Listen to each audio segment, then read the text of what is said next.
Hello, আসসালামু আলাইকুম। আমি আনোয়ার, রোমানিয়ার বুকারেস্ট থেকে। আপনাদেরকে সবাইকে আরও একবার স্বাগতম আমার চ্যানেলে। আজকের ভিডিওর যে ইনফরমেশনটা সেটা হলো যে আমি কিভাবে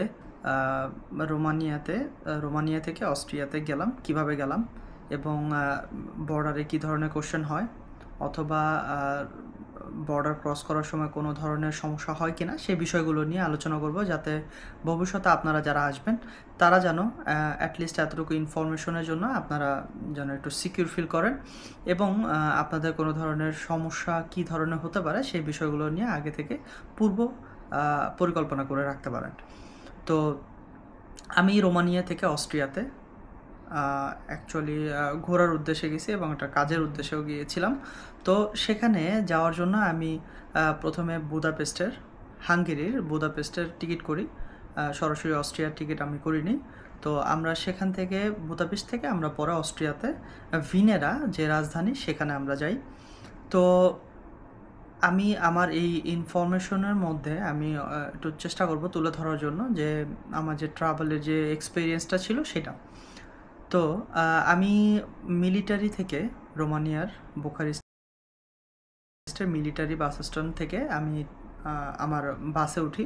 আমার বাসটা ছিল ফ্লিক্স বাসের, ভোর 5টার টিকিট। তো সেখান থেকে যখন আমরা রওনা দিই, ভোরবেলা অন্ধকার ছিল। তো আস্তে আস্তে যখন আমরা ব্রাসোভের উদ্দেশ্যে যাই, প্রতিটা সিটির বাস স্টপে 15 থেকে 20 মিনিটের একটা ব্রেক ছিল। তো ব্রাসোভের উদ্দেশ্যে যখন যাই, তখন সকাল যখন হয়ে যায়, তখন রোমানিয়ার অ্যাকচুয়াল যে সৌন্দর্যটা সেটা ফুটে ওঠে আমার চোখের সামনে। এবং যারা আসবেন, যারা অন্য কোথাও যাবেন, হ্যাঁ, তারা আসলে বাস যখন জার্নি করবেন বা ট্রেনে জার্নি করবেন তখন সৌন্দর্যটা বেশি উপভোগ করতে পারবেন। প্লেনের টিকিট আমি কেন করিনি, কারণ হলো অনেকের কোশ্চেন থাকতে পারে আমি প্লেনে কেন যাইনি। প্লেনের টিকিট করিনি কারণ তখনও আমার টিআরসির অ্যাপ্লাই হয় নাই। তো টিআরসি অ্যাপ্লাই যেহেতু হয় নাই, ভিসার মেয়াদ ছিল 1 মাস 5 দিন 10 দিন এমন। তো সেক্ষেত্রে আমিও একটু ভয় ছিলাম অন্যদের মতোই যে যদি ডিপোর্ট করা হয়। বাট আমার উদ্দেশ্য ছিল শুধুমাত্র ঘুরতে যাওয়া বা 3 দিন 4 দিনের একটা ট্রিপ।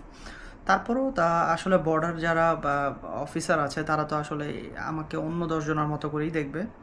সো সেই কারণে আমি প্লেনের টিকিট করিনি, আমি বাসে করে গেছি। তো ব্রাসোভে আমরা থামি। ব্রাসোভে আমরা 15-20 মিনিটের একটা বিরতি থাকে ওখানে। আমরা যে যার মতো ওয়াশরুম ইউজ করি বা টয়লেট ইউজ করার পরে কফি টফি খাই। আপনি কি কইতাছিলেন কোন ভালো একটা প্লেসে যাইয়া পিছনে দৃশ্যটা যেন সুন্দর দেওয়া লাগে। কোন আপনি কি কইতাছিলেন? কি দেশে জন্মাইছেন? ওরকম মনে সুন্দর একটা প্লেস যাই আবার থামাইবো না। এত সুন্দর সুন্দর প্লেস কি দেশে জন্ম হয়েছে। রাস্তাঘাট বারণ জানা দুলাবালুর লাগি মানুষের গালি গালাজ, ওই খাঙ্গের বলা, ওই ওই সাইডে যা, ওই।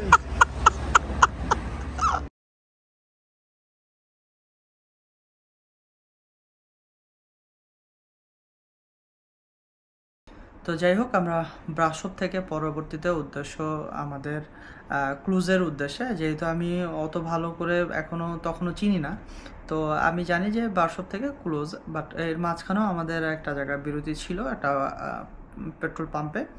তো সেখানে আমরা বিরতিতে যাওয়ার মধ্যেই আমাদের চোখের সামনে, মানে আমার চোখের সামনে একটা দুর্ঘটনা আমি দেখতে পারি। সেটা হচ্ছিলো একটা গাড়ির দুর্ঘটনা।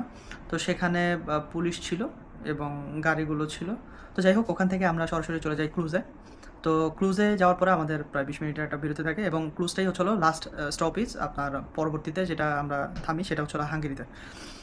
তো ক্রুজ থেকে আমরা যখন অনেকটা বর্ডারের কাছাকাছি চলে আসি, হাঙ্গেরির বর্ডারের কাছাকাছি, তখন একটা পুলিশের গাড়ি আমাদের বাসটাকে থামানোর পরে কিঞ্চিত ভয় লাগে। বাট বিষয়টা হচ্ছিল আমি আমার কোম্পানিকে জানাই আমি গেছি, সেটা হচ্ছিল তারা জানে যে আমি অস্ট্রিয়া বা বুদাপেস্টের উদ্দেশ্যে যাচ্ছি। তো সে কারণে আমার ভয়টা বেশি একটা কাজ করেনি। তো আপনারা যদি যান সেক্ষেত্রে আপনারাও এভাবে কোম্পানিকে একটু জানা যাওয়ার চেষ্টা করবেন।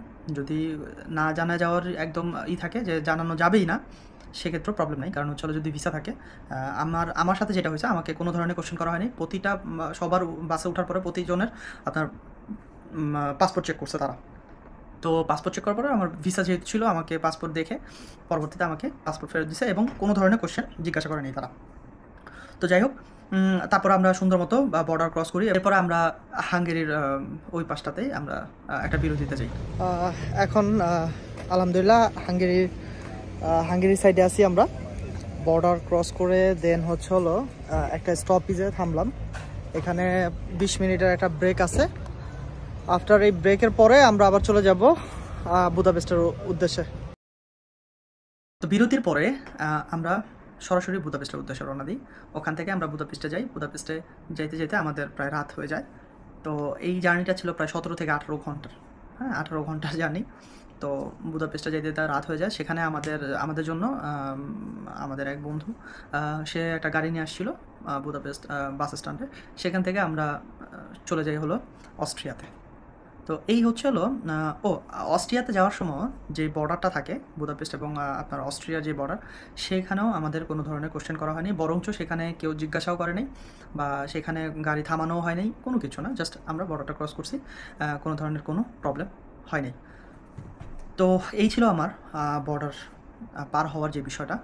তো তারপরে আমি অস্ট্রিয়াতে 3 দিন থাকি। 3 দিনের মধ্যে আমি অস্ট্রিয়ার বিভিন্ন জায়গাগুলো ঘুরি। এর মধ্যে একটা হচ্ছিল ক্যাথালিন একটা আছে প্রাসাদের মতো, আমি এক্স্যাক্টলি নামটা বলতে পারতেছি না।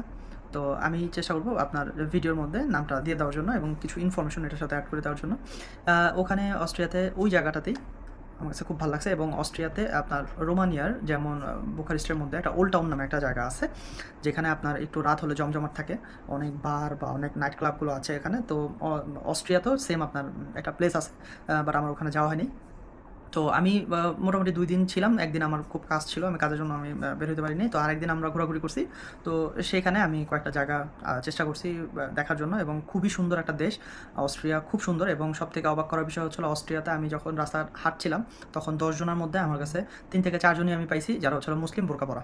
তো এই জিনিসটা আমার কাছে খুব ভালো লাগছে, যেটা রোমানিয়াতে আমি সচরাচর দেখি না।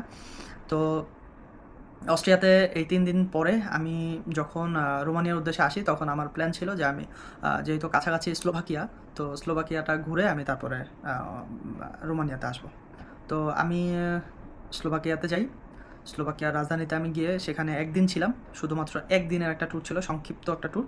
তো সেটা বিষয় নিয়ে আমি আপনাদেরকে আরেকটা ভিডিওতে দেখাবো স্লোভাকিয়াতে আমি কোথায় ছিলাম, একদিন আমার খরচ কেমন হয়েছে স্লোভাকিয়াতে। তো এই বিষয়গুলো আমি অন্য আরেকটা ভিডিওতে বলবো। তো অস্ট্রিয়াতে আমার রোমানিয়া থেকে যাওয়ার জন্য আমার টিকিটের যে প্রাইসটা ছিল সেটা ছিল প্রায় 240 থেকে 50 লেইয়ের মতো। তো মানে আপনার 50 থেকে 60 ইউরো ধরে রাখলেই আপনি যাওয়ার জন্য আপনি পারবেন আর কি অস্ট্রিয়াতে। তো আসার ক্ষেত্রে আমার ওই ধরনেরই খরচ হয়েছে, বাট আমার এক্সট্রা কিছু খরচ হয়েছে কারণ আমি স্লোভাকিয়াতে ছিলাম। তো সেই বিষয় নিয়ে আমি পরে আলোচনা করব। তো আজকের ভিডিওটা এই পর্যন্তই। এবং যারা যাওয়ার জন্য এখান থেকে মানে অনেকে আছে যারা ভাইগা যাওয়ার জন্য চিন্তা ভাবনা করে, তো তাদের উদ্দেশ্যে বলবো যে ভাই, রোমানিয়াতেও অনেক ভালো অপরচুনিটি আছে, অনেকে জব পাইতেছে না, আবার অনেকে ভালো ভালো জব করতেছে। তো রোমানিয়াতে খুব ভালো অপরচুনিটি আছে। আলহামদুলিল্লাহ আমি খুব ভালো একটা জব পাইছি এবং আমি এই বিষয় নিয়ে আলোচনা করবো। যারা যদি দালাল ছাড়া কেউ যদি জব ম্যানেজ করতে পারেন, সেক্ষেত্রে আপনারা কতটুকু বেনিফিটেড হতে পারেন সেই বিষয়গুলো নিয়ে আমি আলোচনা করব।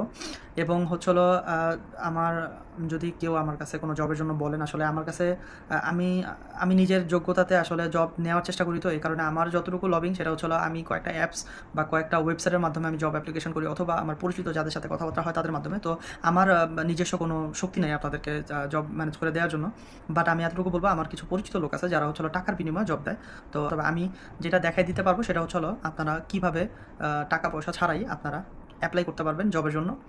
সেই ওয়েবসাইটে কীভাবে অ্যাপ্লাই করবেন, অনেকে যারা আছেন যারা ইন্টারনেট সম্পর্কে ভালো করতে পারেন না, ওয়েব ব্রাউজ করতে পারেন না, তাদের আমি একদম হাতে ধরে তারপর আমি দেখাই দিতে পারবো যে কীভাবে আপনারা অ্যাপ্লাই করবেন, আর অ্যাপ্লাই করলে আপনাদের জব হওয়ার পসিবিলিটি কতটুকু। তো এই ছিল আজকের ইনফরমেশন। যারা রোমানিয়া থেকে অন্য কোথাও যাইতে চান তারা সম্পূর্ণ লাগেজ নিয়ে যেতে পারবেন, কোনো ধরনের সমস্যা নেই। আমি গিয়ে আসছি, আমি যখন গেছি তখন আমার সাথে একটা লাগেজ ছিল, একটা ব্যাগ ছিল, বাট তারা কোনো ধরনের চেক করে না যে আপনার লাগেজ আছে কয়টা বা আপনি কয়টা ব্যাগ নিয়ে যাচ্ছেন, এই ধরনের কোনো সমস্যা নেই। সো এটা নিয়ে আপনারা নিশ্চিন্তে থাকতে পারেন। তো সবাই ভালো থাকবেন, আশা করি আমার পরবর্তী ভিডিওটা দেখবেন। এবং যদি আমার ভিডিও বিন্দুমাত্র আপনাদের কাছে ইনফরমেটিভ মনে হয় অবশ্যই সাবস্ক্রাইব করবেন। আপনাদের প্রতিটা সাবস্ক্রাইব আমার জন্য একটা উৎসাহ যে আমি পরবর্তী ভিডিওটা কত দ্রুত করতে পারবো। তো আশা করি সবাই আমার ভিডিওটা দেখবেন, সাবস্ক্রাইব করবেন এবং শেয়ার করবেন। এবং যদি কোনো ইনফরমেশন জানা থাকে অবশ্যই আমাকে কমেন্টে জানাবেন, আমি অবশ্যই আপনাদেরকে ইনফরমেশন দেওয়ার চেষ্টা করব। ধন্যবাদ সবাইকে, আসসালামু আলাইকুম।